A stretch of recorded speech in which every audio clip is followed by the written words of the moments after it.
Police స్టేషన్లో CI గారికి ఇస్తే ఇప్పుడు మళ్ళీ యథాప్రకారం వాళ్ళు కూర్చొని వింటుంటారు. అదంతా మనకు వద్దు సార్, ఎత్తుకోండి అన్న. ఇక నుండి ఇదంతా ఎంత లోతానే ఎత్తుకోండి, నాకు సంబంధం లేదంటే కావాలని ఆ సైడ్ వెళ్తాం. ఏమనేసి అడగండి.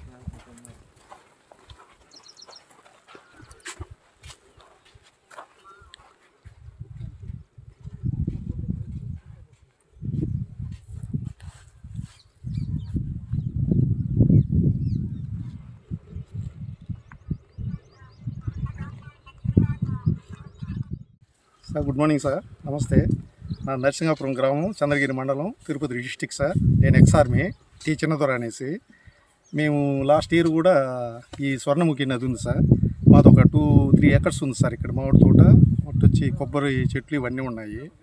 ఈ నక్క కృష్ణయ్య కొడుకులు వచ్చేసి ఒక 6 లక్షలకి మొత్తం శ్మశానం, ఇది యాక్చువల్గా శ్మశానాన్ని 6 లక్షలకి 6 మందికి అమ్మేశారు సార్.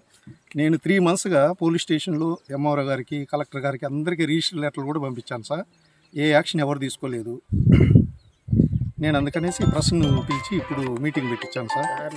మాకు స్వర్ణముఖి పక్కన సార్ ఒక 3-4 ఎకర్స్ ఉంది సార్.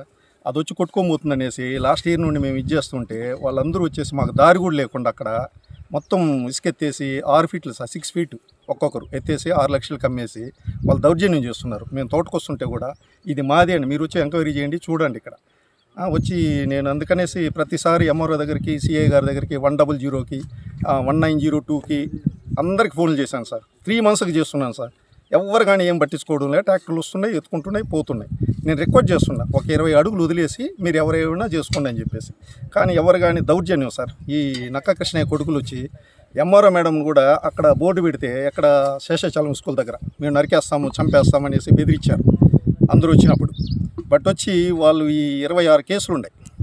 వేరే వాళ్ళని కూడా మర్డర్ చేసి బాయిలు వేసేస్తే కూడా ఎవరు బట్టి సాక్ష్యాధారాలు లేవని వాళ్ళు విరవీగిపోతున్నారు సార్. వాళ్ళు నలుగురు, నక్క కృష్ణయ్య కొడుకు నక్క హరి, నక్క గోపి, నక్క సీను, వాడు నక్క మోహన్, వాళ్ళు నలుగురు సార్. మీరు ఎంక్వైరీ చేసుకోండి కావాలంటే. ఏదైనా తప్పు ఉంటే నాకు ఏ పనిష్మెంట్ ఇచ్చినా ఓకే సార్.